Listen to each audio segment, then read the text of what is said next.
This is Fisher Flying Products. I'm Dave Hurtner. Welcome to the Nest. Please take the time to hit the subscribe button and click on the bell so you get notified when we post new videos.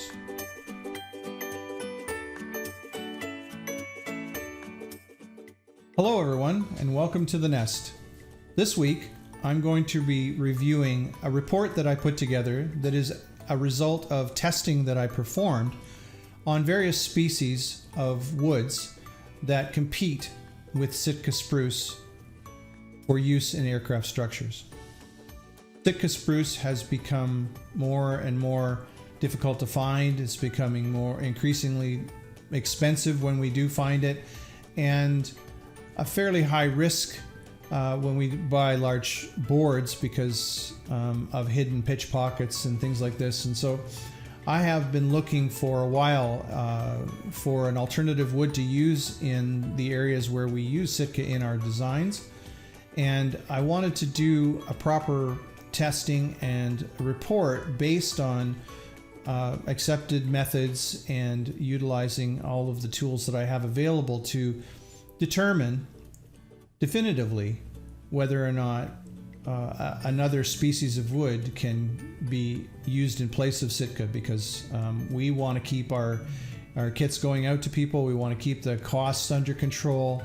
And when you're looking at something that's 3 to 4 times the price of an alternative wood that's available locally, we really have to keep an open mind to being able to utilize a different wood as long as it's tested properly. So I'm drawing on a report that was put together by Bob Haynes. I've mentioned that in previous videos. He indicated that he had wished that he had tested Douglas fir, so that's one of the woods that I'm testing against Sitka spruce. The yellow poplar, which is another wood that I heard was listed and a good alternative, and as well we are going to be testing white pine. So without further ado, I want to get into it. I've got video of my testing procedure. I go through the basic gist of how I do it, and then I've sort of, I did 30 some odd tests or 24 tests, so I sped everything up, and when we get to the end of it, we'll talk a little bit more. So here's the report that I put together. I'm going to read it out for you, and hopefully you guys get some good information from it. I want to begin by giving a lot of credit to Bob Haynes, who put me onto this testing method and who provided much of the information about alternative wood species that could be substituted for the venerable but almost unobtainable Sitka spruce. I'm going to be regurgitating a lot of what he put into his article back in 2000. We have talked on the phone about this problem, as I wanted to let him know that I wanted to use some of his methods to recreate the testing. The reason I'm recreating this testing now is because I'm finding it more and more difficult to obtain quality Sitka spruce for the production of our aircraft kits. As well, the cost has become prohibitive. As of late, it's been going up and up.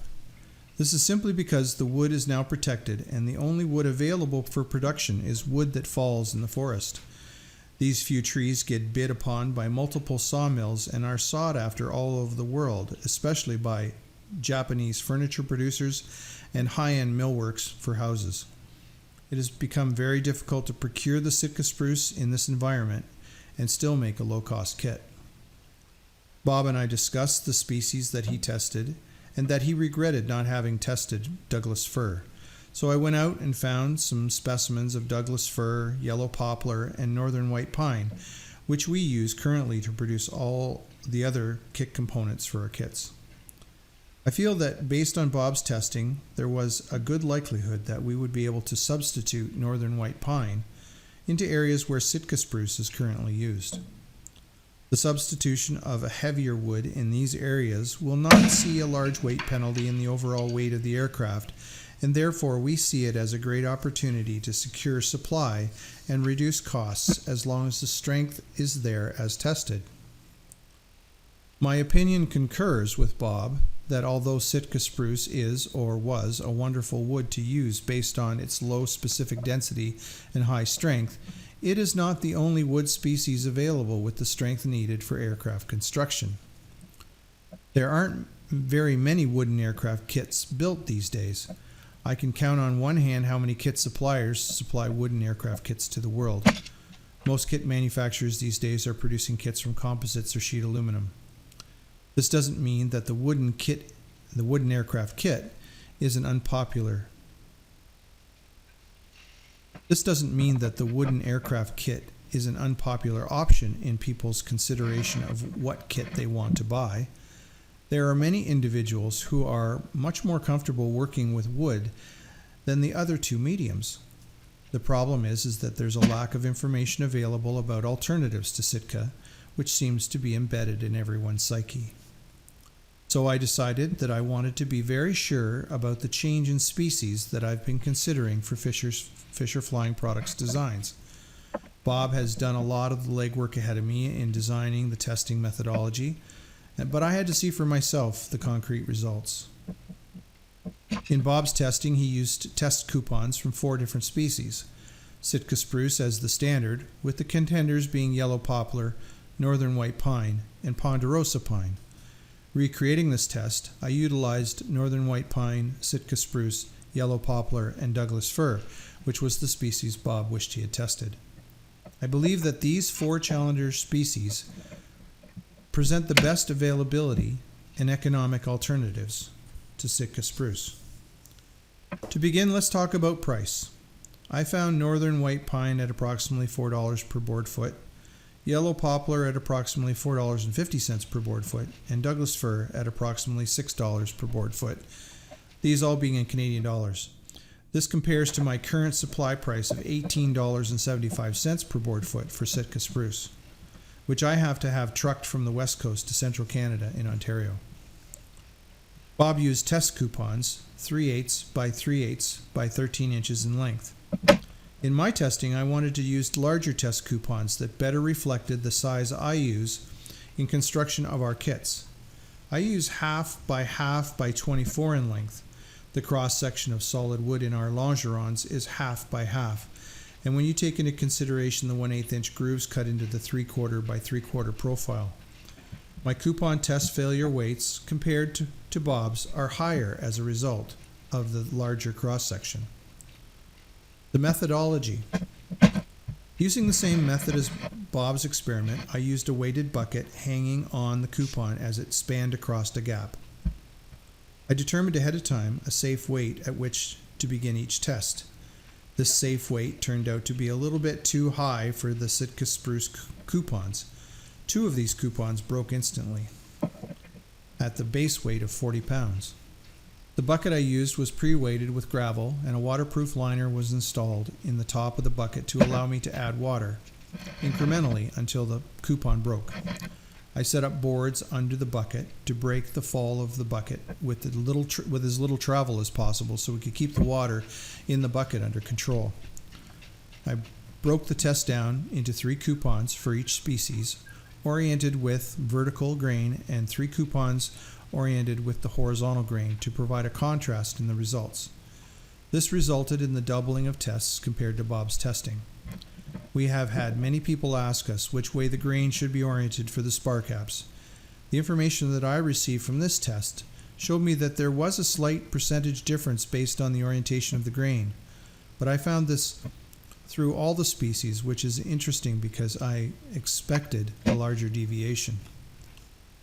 All the samples had a ring count of 8 or higher, with the Sitka spruce being the highest at over 40 per inch.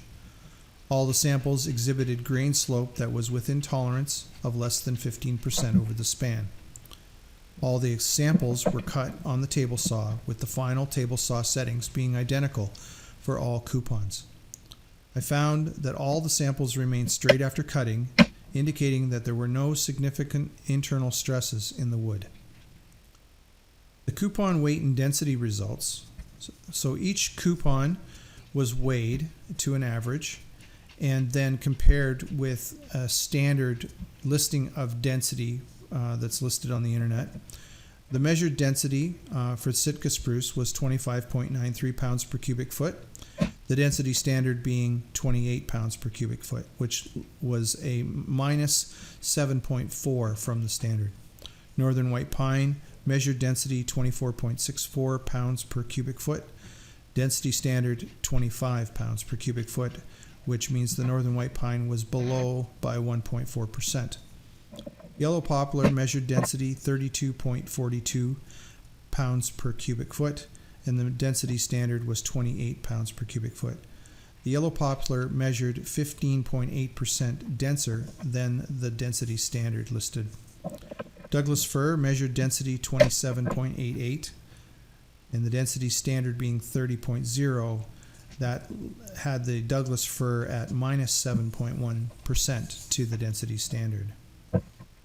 As I went through each of the test results, the coupons all being 0.5 by 0.5 by 24 inch over a 21 inch gap, the test results, which I have, I'll show at the end of the video, basically showed that the Sitka spruce didn't perform very well at all. The northern white pine did very well. The yellow poplar was surprisingly strong, and the Douglas fir was strong but had quite a tendency to explode when it broke. So the failure observations, and again I'll put the result numbers at the end of the video.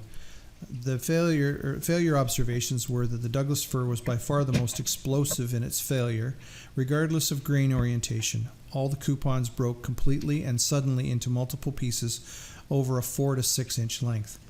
The Sitka spruce was not up to the task. It would begin to make noise as soon as the base load was applied, if it could take the load at all. It tended to break cleanly along the ring line slope, if any. The yellow poplar was the load winner and broke in vertical fashion, with the fibers holding the two parts together. There was a less violent break and more of a slope to the failure curve. Northern white pine was a little less predictable. There were two failures in a distinct line with the pull weight across the grain, and two failures that broke along the grain slope over a 4 to 6 inch length. So my summary, in line with the findings of Bob Haynes and some work that's been done by Tim Ketchum, the Sitka spruce showed the least strength, giving identical sizing of the test coupons. This was followed by Douglas fir, which came in third. Douglas fir also had the most violent failure mode, where all the test coupons failed explosively into multiple pieces compared to the other species. The next best was northern white pine. It exhibited high strength relative to Sitka and had a better failure mode than Douglas fir. It had a relative density that was about 11% higher than Douglas fir and 5% lighter than Sitka. Coming in first in strength in this test was the yellow poplar. It was clear winner. As well as it was a winner in failure mode, with 3 out of the 4 test coupons remaining joined after failure. It comes in as the heaviest option, though, with a relative density a full 20% higher than that of the Sitka spruce samples. The results lead me to concur with Bob Haynes' findings and to conclude that the best species for manufacturing of wing spar caps and longerons in the Fisher line of aircraft should be northern white pine. It should be noted that the test results could vary slightly should samples be procured with densities that are less deviant from the standard densities listed in the technical papers. The yellow poplar tested was a full 15% more dense than the standard, which if equal in density would make it a good choice, as good a choice as northern white pine. The Sitka spruce was 7.4% light in density, which likely degraded its performance in testing somewhat. Here are the test results. They show clearly that Sitka spruce is not the definitive species for the construction of wooden aircraft structural components. Thanks again for watching. We try hard to bring you interesting content each week. To help us out, please like and share our videos. And to receive the latest info from Fisher Flying Products, click the subscribe button and ring the bell. See you next time from the nest.